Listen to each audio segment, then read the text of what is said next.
Well, this video is more of a quick talk about what I think is happening between the Kukirin brand and the Ausom brand. And this year, Ausom are stepping up their game. Kukirin, in my opinion, are falling behind, and they are falling behind rapidly. And in this video, I'm going to explain why I think that is and what they probably need to do to fix it. So just for reference, on my right is the Kukirin M4 Max and on my left is the Ausom L2 Dual. I have reviewed both of these electric scooters. This is not a comparison because they are completely different spec. But if you want to check out those reviews, they are on the channel. So let's have a brief talk here. Okay, Kukirin, for a number of years now, I've reviewed most of their electric scooters at this point, have always released new models. And a lot of them are more or less the same. There might be a few different tweaks, like they're adding tubeless tires lately, and they're kind of shifting to different style framing and better folding mechanisms, which is all a plus.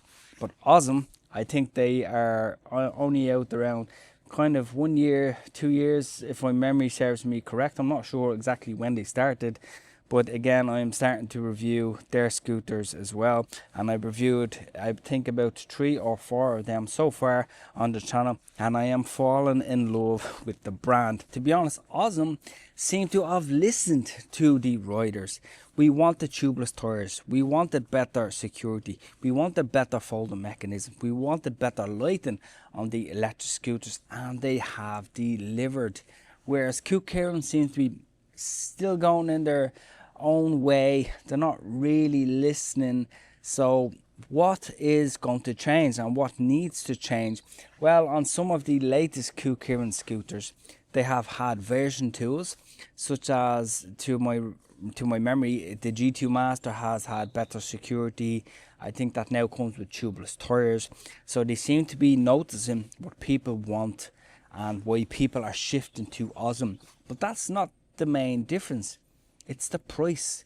Just for reference, this Ausom L2 Dual beside me is a dual 800 watt electric scooter, and that retails for around €700. That is an excellent price. Whereas this one here is around 500 and I think €40, give or take, and it's a standard single motor electric scooter, standard suspension, nothing too big about it. So of course you would choose something that's a dual motor, fantastic suspension, excellent security, and built really well. That's why people are shifting towards Ausom. But I do have a feeling that Kukirin are developing something. They're going to develop another scooter range that is going to be in direct competition with Ausom, because if they don't, Ausom are definitely going to dominate the market this year and for the rest of next year and so on, if they don't step up their game. My favorite model from, I guess, Kukirin was the G3 Pro that I reviewed, I think it was 2 years ago. But Ausom basically brought out a model called the DT2 Pro that is around €300, I think €350 cheaper, and it's basically identical to the G3 Pro, except it doesn't have a removable battery. So value for money, the Ausom range seems to be, the 52 volt scooters seem to be under the €1,000 mark, and that's really what you want. The 52 volts and the 48 volts are under the €1,000 mark, whereas I guess Kukirin are kind of on the higher end. I mean, why would you not want to choose a brand that seems to have good reputation?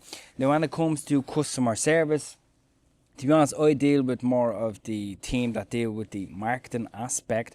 But from what I've seen, it's not too bad from Ausom and it's not too bad from Kukirin.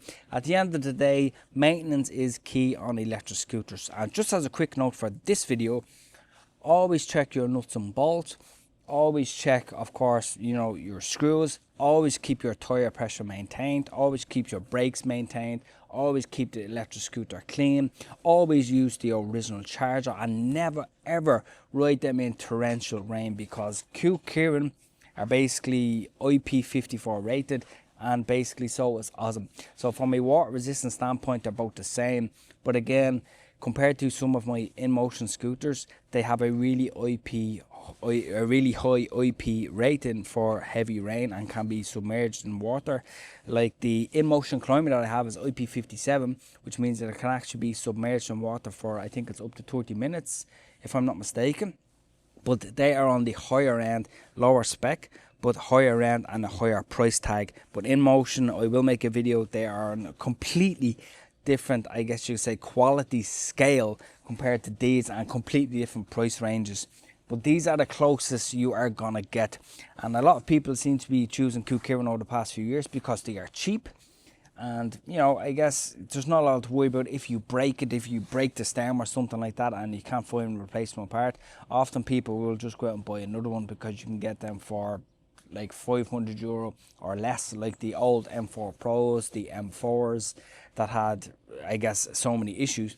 So lately they've been shifting towards better folding mechanisms, which is good to see from Kukirin. They are shifting towards tubeless tires. And of course, I guess stability as well has improved on the Kukirin scooters, and the handlebar comfortability. And Ausom though have definitely nailed the comfortability factor straight away, whereas Kukirin have taken years, I guess you could say, to just bring out that comfortability factor and that stability. And I've been asked so many times on the channel already since I started reviewing the Ausom scooters, which is better? Should I choose this one? Should I choose that one? It depends on your budget, to be completely honest. If it was me, I would choose the Ausom scooters hands down, because I love the frame, I love the feel of the handlebars, I love the, I guess you could say, the security features. The display is really modern. If you haven't seen any of my reviews, it's really modern. It's not like Kukirin, which seem to be going from one display to another. They're not sure, should they choose that one, should they choose this one. It's kind of like a mix and match with Kukirin. It's like they're trying to figure out, they're not sure, they're just putting out different models. Like this is the M4 Max, basically an upgrade from the M4 Pro, but to be honest, it's more or less identical. So they seem to be just testing the market, which is obviously a good thing. You know, test it, see what sells and that type of thing. Whereas Ausom are sticking to a kind of a standard frame design that give you kind of every single feature you could want, to be completely honest. And I think the way the market's going, I have a feeling even if Kukirin try their absolute best, if they don't step up their game, Ausom are definitely going to dominate them, I think, going forward. And is it a concern? No. Is competition always good between electric scooters? Yes, it is. And that's why it's kind of exciting to see how things go. It's about time Kukirin have had competition. They haven't had it for years, in my opinion. And that's why I'm excited to see where things go. But what I really want is your opinion. Would you choose the Ausom? Or would you stick to the, I guess, Kukirin that have been on the market for a hell of a long time? Which one would you choose? Let me know in the comments below, and we can continue on the conversation down there. If you have enjoyed this quick video, please give it a like. And if you want to see more quick videos like this, give my opinion on the way the market is going, in my opinion, and you know, share everything that I'm thinking and share everything you're thinking as well. Please let me know, and I'll definitely will make more of them. In the meantime, stay safe, and I'll talk to you in the next video.